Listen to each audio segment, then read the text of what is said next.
Yang saya hormati dosen pengampu mata kuliah statistik deskriptif, yaitu Ibu Yamatul Hasanah MSI. Semoga Ibu selalu dalam lindungan Allah Subhanahu wa taala. Pertama-tama kita panjatkan puji syukur kepada Allah Subhanahu wa taala yang telah memberikan kita nikmat, salah satunya nikmat iman wal Islam. Salawat dan salam kita junjungan kepada baginda kita, yakni Nabi Muhammad SAW. Baik, saya Fahatul Laili, NIM 22141003. Nah, saya di sini akan mempresentasikan hasil jurnal saya yang berjudul nilai ekspor, total impor, dan neraca perdagangan terhadap tingkat inflasi di Kalimantan Timur pada tahun 2020. Nah, yang melatar belakangi penelitian ini yaitu Kalimantan Timur adalah salah satu provinsi yang memiliki potensi ekonomi yang signifikan di Indonesia, memiliki peran yang penting dalam kontribusi terhadap pertumbuhan ekonomi nasional. Tingkat inflasi merupakan indikator penting dalam mengukur stabilitas ekonomi suatu wilayah, salah satunya di wilayah Kalimantan Timur, yang dapat mempengaruhi daya beli masyarakat, investasi, dan kestabilan ekonomi secara keseluruhan. Fakta eksternal seperti total ekspor, total impor, dan neraca perdagangan memiliki potensi besar dalam mempengaruhi tingkat inflasi di suatu wilayah, salah satunya wilayah Kalimantan Timur. Nah, selanjutnya ada kajian teoritis. Secara umum, inflasi ini adalah yang menunjukkan gejala-gejala jadinya kenaikan harga umum secara terus-menerus. Yang kedua itu ada ekspor. Ekspor ini kegiatan menjual barang dan jasa dari suatu negara ke negara lain. Yang ketiga ada impor. Impor ini kegiatan membeli barang dan jasa dari negara lain ke dalam negeri. Terus yang keempat ini ada neraca perdagangan. Neraca perdagangan ini adalah selisih antara ekspor dan impor. Nah, itu gambaran umum dari inflasi, ekspor, impor, dan neraca perdagangan. Nah, selanjutnya ada metodologi. Penelitian ini menggunakan metode kuantitatif dengan data sekunder yang diperoleh dari BPS ataupun Badan Pusat Statistik. Data yang digunakan meliputi data sekunder, yaitu data nilai ekspor, nilai impor, tingkat inflasi, dan neraca perdagangan. Terus metode analisis ini menggunakan metode regresi linear berganda dengan menggunakan Excel. Nah, selanjutnya ada hasil dan pembahasan. Dari hasil yang peneliti dapatkan, di sini ada uji asumsi klasik. Yang pertama itu ada normalitas.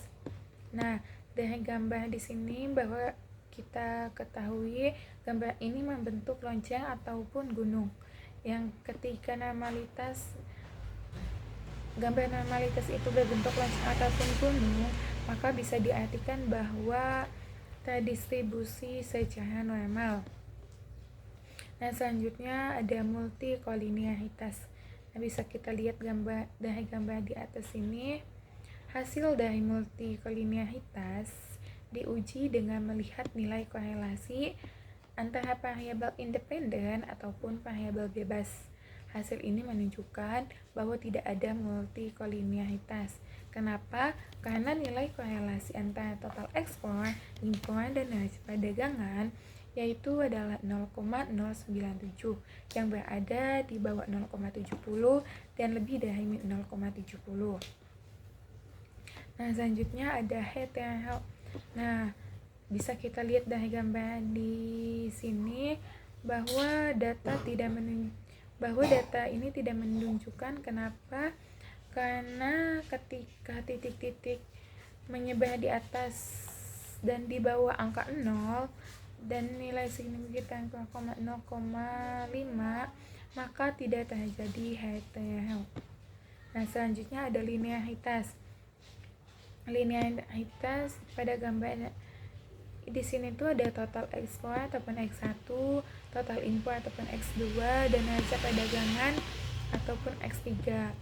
Nah, bisa kita lihat dari gambar grafik di atas di sini hasil uji linearitas bahwa terdapat hubungan yang linear antara total impor, neraca perdagangan, dan tingkat inflasi.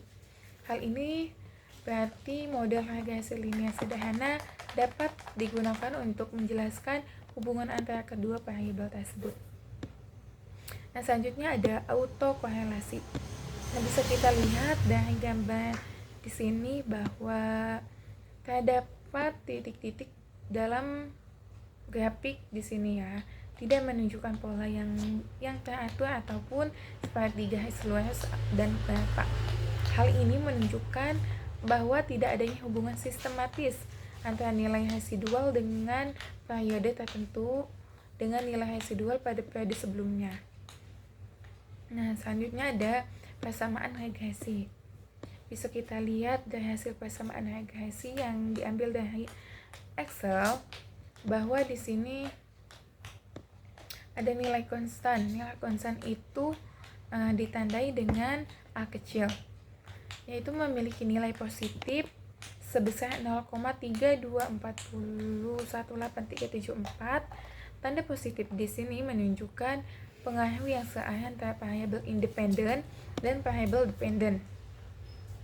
Jadi di sini tuh menunjukkan kalau jika semua variabel independen yang meliputi total ekspor ataupun X1, total impor ataupun X2, dan neraca perdagangan ataupun X3 yaitu bernilai 0% ataupun tidak mengalami perubahan, maka total ekspor yaitu sebesar 0,3241.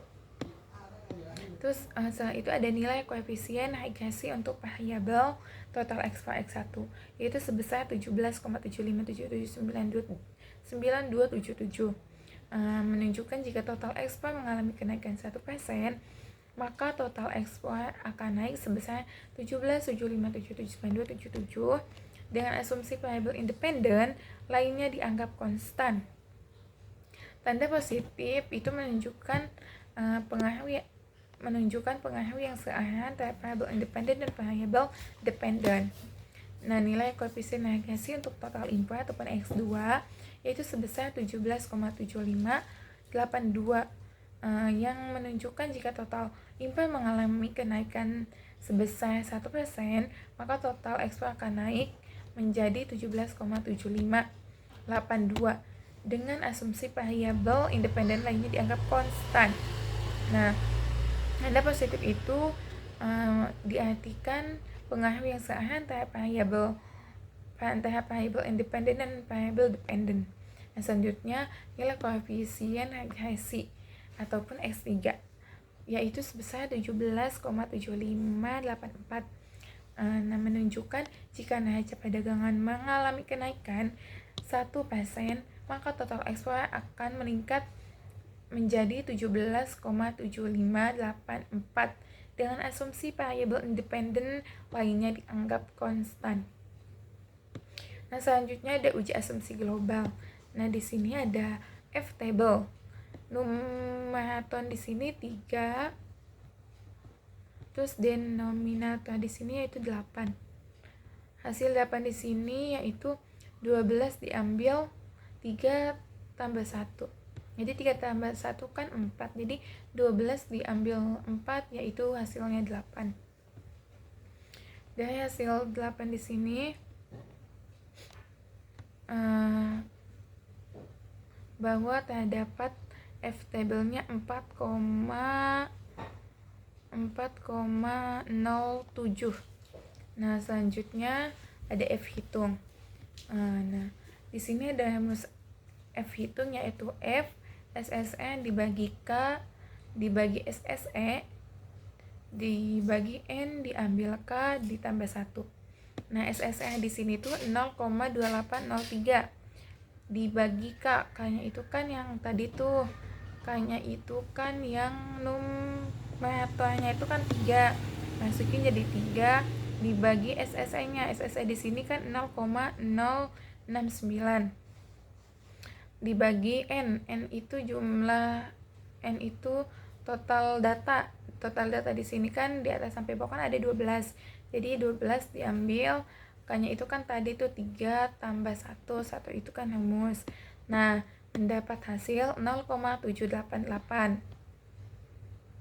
Nah, dari perhitungan yang tadi kita hitung di atas, bahwa F hitungnya itu 0,788 dan F tabelnya itu 4,07. Nah, karena di sini nilai F hitungnya itu bisa dari F table, maka H0-nya ditolak.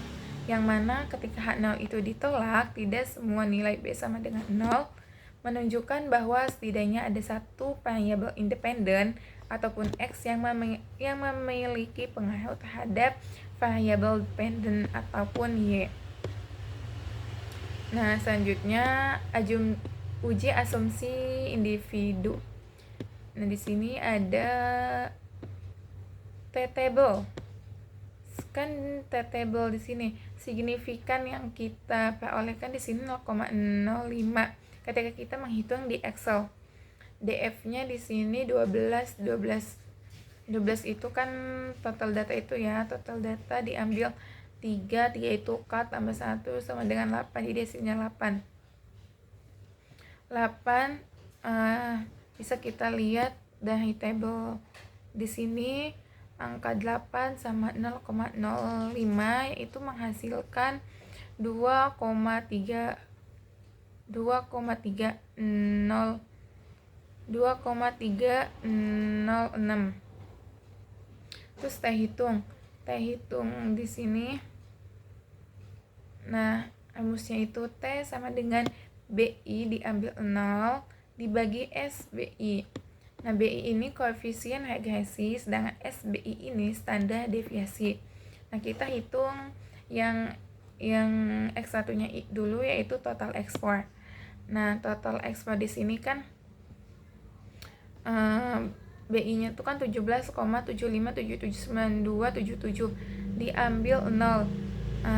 Terus ininya standar deviasinya kan 4,434152. Nah, dari ini hasilnya min 4,0047. Nah, selanjutnya ada total import. Total import di sini 17,75823096 diambil 0 dibagi standar deviasinya 4,43484, yaitu menghasilkan 4,004938. Nah, X3-nya yaitu neraca perdagangan. Di sini neraca perdagangan 17,75844258 diambil 0 dibagi standar deviasinya 4,434171, yaitu menghasilkan 4004907.